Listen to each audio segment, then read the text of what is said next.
If somebody put duct tape over my mouth so I couldn't speak, I would feel like I was in a straitjacket.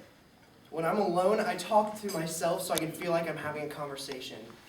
I love being the life of the party, and I'm always the first to speak up. I am a raging extrovert. Shouldn't everyone be like me? Wouldn't the world be so much better if everybody acted like an extrovert, even if they weren't? This is the message that we're sending to nearly 50% of Americans who are introverts. This message says that you can't have friends. No one will like you. You can't be successful, and you'll never be a leader unless you're an extrovert. And inadvertently or on purpose, we're sending that message every day. But it wasn't always like this. According to Susan Cain, who's the author of the book Quiet, The Power of Introverts in a World That Can't Stop Talking, it all started in the 19th century. People started to be defined by their personality and what they did in front of everyone, instead of being defined by their character, which is what they did behind closed doors when no one was watching. Obviously, this started to shift society into the favor of the extroverts, because they were the ones with the louder personalities getting up in front of everyone. You might ask yourself, how did the introverts let society completely shift in the favor of another group? But the answer to your question would be, they were quiet. That's the reason introverts are introverts. They didn't speak up in front of all these loud, obnoxious people, so they didn't give much opposition. My sister is now in college, and when she was applying on her applications, there would be 5, 6, 7 slots for her to write in her extracurricular activities and leadership opportunities. And looking back, even those activities wanted to know her past opportunities. It was very clear to me and her that what colleges really wanted was somebody who is super busy doing all these activities and leading everything. Introverts can't do that. It's so tiring. Introverts need to be alone behind closed doors in the quiet to regenerate and go back out into the world.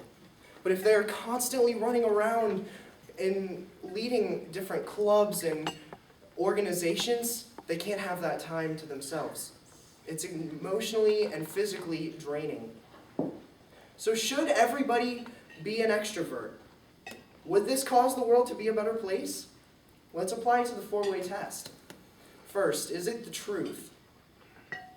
Even if extroversion was one ingredient into success soup, then introverts would only be missing that one piece. Who's to say that all these other gifts and talents and beautiful things about that person would totally be smaller than that one little piece they're missing? What's more, if you're leaving every day putting on a mask and pretending to everybody around you to be someone who you're really not, you're not only lying to them, but you're lying to yourself. And that's a dangerous thing. Second, does it bring about goodwill and better friendships? My father's an introvert, and when I asked him what he felt like when he's been pressured to be more extroverted, he said it made him feel irritated and unappreciated for who he is. When somebody makes you feel like that, it doesn't bring about goodwill or make you want to be friends with them. One of my friends who's an introvert says that when she's in a group of friends, all of the extroverts in the group think that she's mad and sad and angry at them just because she's quiet. And even worse, they get all the attention, so everybody goes over to the extroverts and basks in their glory while she gets left behind by herself. Now, I don't know about you, but I sure don't want to be friends with somebody who's going to leave me behind and forget me. Third, is it fair to all concerned? If society is constantly telling a group of people, you're wrong, you need to change the way you are and be somebody else, they're setting the bar so high, not even one introvert can get over it. This is not fair to ask who, to tell them to be somebody completely different, someone different from who they're wired internally to be.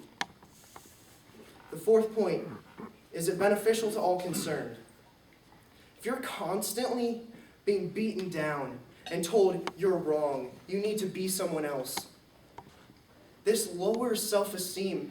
It makes you feel like there's something wrong with you. Why am I like this? I need to be someone else. When you don't, you're made the way you're supposed to be. This is not beneficial to a person when they're constantly being torn down and told that there's someone that is wrong and not who they should be. Not only that, but it's very unbeneficial to the rest of the world, including us extroverts. Think about all the thoughts and ideas and inventions that we could have had if we would have stopped and just listened. So should everybody be an extrovert? Would it make the world a better place? The four-way test clearly shows us an answer, which is no, they shouldn't. But don't we act every day like we believe they should? What would your community be like if you stopped for a minute and listened? What would your neighborhood look like if you really sat down and paid attention to the thoughts and feelings and ideas of those who are a little quieter? What could even our world look like? Thank you.